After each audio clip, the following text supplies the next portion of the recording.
मोदी जी इतना झूठ बोलते हैं, शायद ही कोई इतना झूठ बोलता हो। इसने इलेक्शन में कहा था कि हर एक के खाते में, पहले तो इसने जीरो बैलेंस पे खाते खुलवाए कि 15-15 लाख रुपए खाते में जाएंगे, एक भी रुपया नहीं का और ले लिए।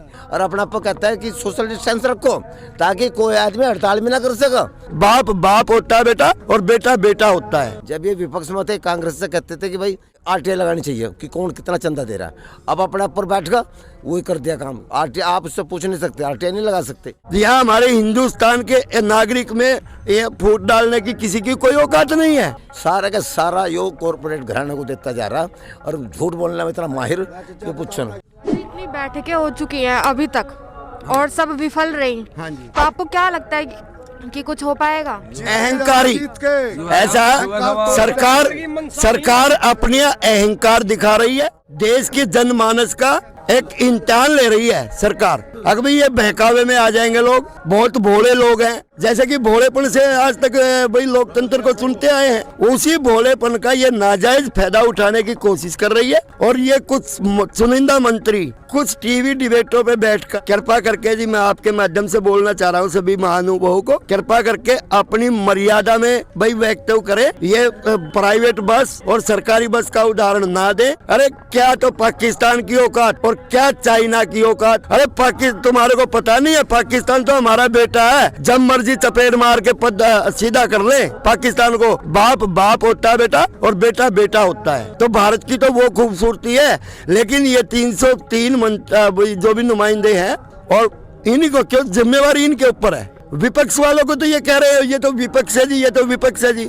अगर विपक्ष से भाई झंडा और डंडा छोड़ के आए आंदोलन में एक जनमानस की तरह, एक किसान की तरह, तो हमें बहुत अच्छा लगेगा, बहुत बढ़िया है। लेकिन अपना झंडा और डंडा नीचे उतार के और शान शौकत से किसान की आवाज में आवाज मिलाए तो पता चले सरकार का हाँ भाई क्या किसान की ताकत। अच्छा, आप कहाँ से? यहाँ से बेटा मेरा गांव जुआ, जिला सोनीपत, हरियाणा। मेरे पिताजी सन 71 में लेफ्टिनेंट कमांडर थे, पाकिस्तान के 2 टुकड़े किए, जबकि अमेरिका खिलाफ था इस चीज के। जब किसी ने ढोल नहीं बजाया, भाई वाशिंगटन में हाउडी मोदी चलता है प्रोग्राम, हाउडी मोदी में 40 लाख भारतीय है, उसकी बहुत जय जय करते हैं, बहुत इज्जत रिस्पेक्ट करते हैं। तब तो हमारे महात्मा गांधी जी के मूर्ति के ऊपर कोई झंडा कोई डंडा नहीं लगा होता। भाई एलिमेंट्स क्यों घुसाती है सरकार कि इस आंदोलन को बदनाम करने के लिए वहाँ पे हमारी प्रतिमा के ऊपर भी अपने एलिमेंट्सों के द्वारा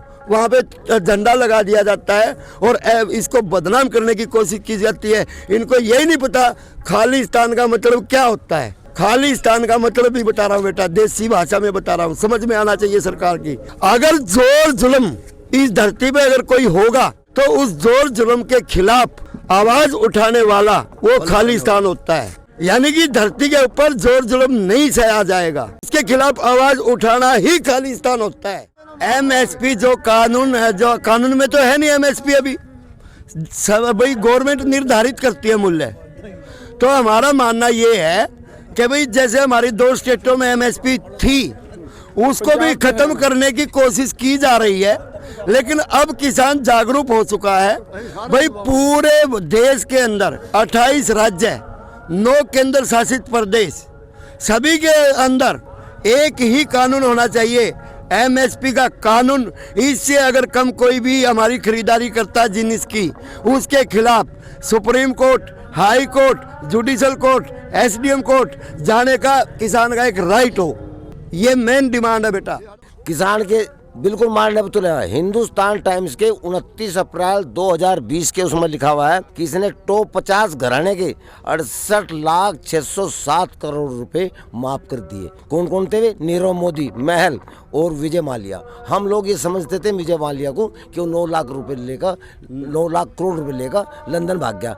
ये तो इसने माफ किए क्योंकि ये इनसे चंदा लेता है और चंदा जो है आपका इसने 90,000 करोड़ रुपए लिया इलेक्शन फंड में। और इलेक्शन फंड के आप लोग जो आरटीआई नहीं लगा सकते। 2017-18 का 20 फरवरी बिजनेसमैन के अखबार उसमें है 10 कारपोरेट घराने के 73 लाख 100 करोड़ रुपए इसने माफ किए। यानी किसान का तो एक भी माफ नहीं कर रहा है।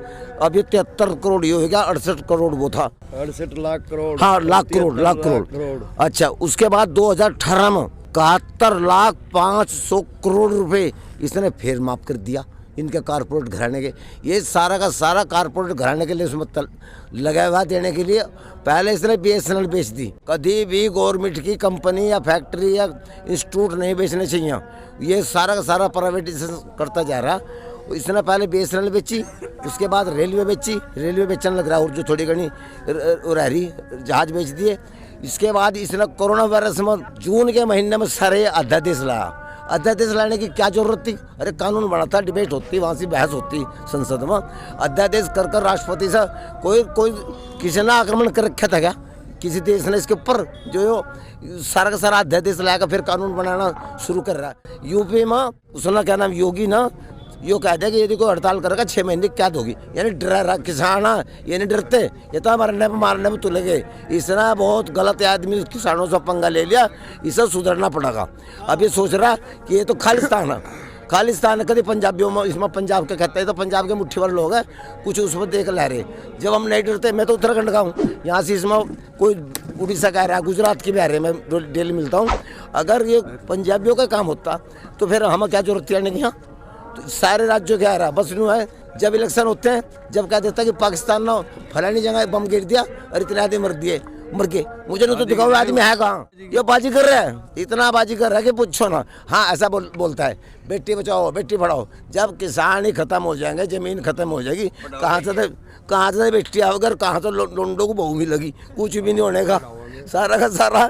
ये अब जब पता नहीं वहाँ जब वो होता है चीन का पाकिस्तान का झूठे, जब वो कहता है कि भाई उसने बम गिर दिए, मुझे ये बताया तो गुजरात का एक भी जवान मरा क्या? सारे किसानों के मरो, इनके किसी बिजनेसमैन का मरा हो, किसी का मरा हो, किसी के नहीं मरते। ये तो बड़े बड़े पदों पर बैठे रहे हैं। अब इसने रिलायंस के उसके जो अंबानी है उसके दामाद को रिजर्वेशन ऑफ बैंक इंडिया का वो बना रखा अध्यक्ष, जो कुछ मतलब बड़ा होता है। सारा का सारा यो कॉरपोरेट घराने को देता जा रहा और झूठ बोलने में इतना माहिर कि पूछो ना।